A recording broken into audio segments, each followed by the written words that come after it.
To me, economic justice consists in part of everybody being able to enter the economy to contribute their genius and ideas to build not only their own economic futures, but that of their families and communities. My name is Bob Friedman. I founded then the Corporation for Enterprise Development, now Prosperity Now. Unemployment was high at the time. I thought there was no greater insult to a person than to say, we have no job for you.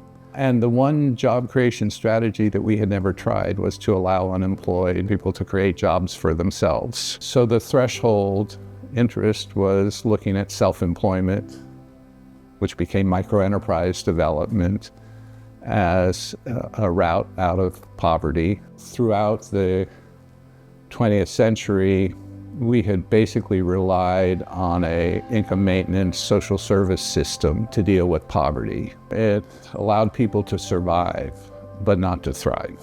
And I thought we needed a ladder to complement the safety net. It wasn't enough to treat low-income and unemployed people as beneficiaries, trainees, maybe employees, but as entrepreneurs, homeowners, college material, skilled workers, creators of wealth.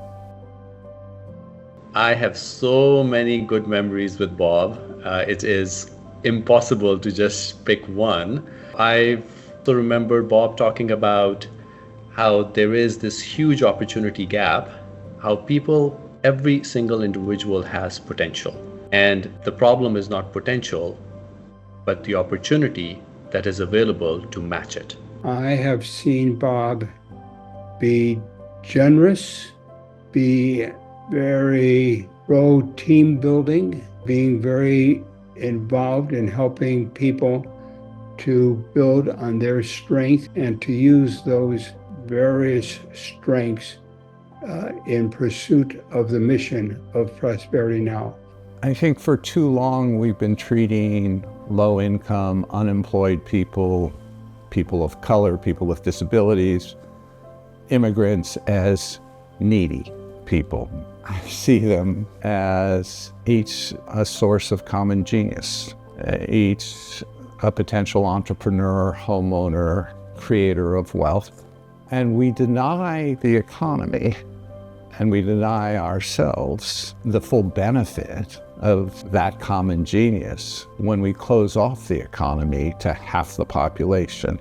We won't achieve any semblance of economic justice until we open a future to every kid.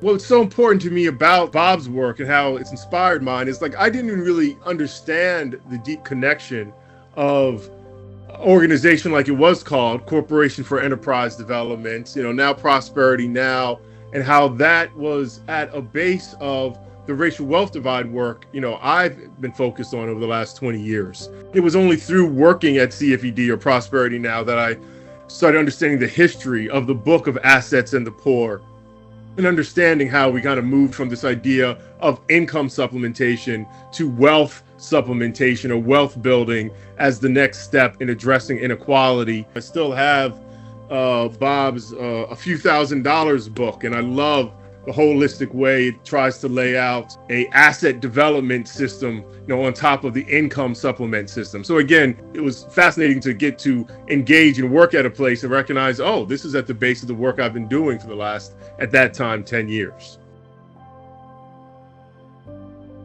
It's a little bit hard to summarize what the biggest impact that Prosperity Now has had in its 45 years. I think maybe the most important is the people who have come through it and all the partners that we have in the field. I think, the people who will be at the conference and the people at home that they represent are really our greatest and living legacy that will way outlive the organization. Bob's life work demonstrates that planting a seed of an idea that can grow, creating a movement requires energy and persistence, not just over a number of years, but oftentimes a number of decades. There are 1,500 of us here today talking about asset building and sustainable growth and prosperity. We can thank Bob Friedman for that.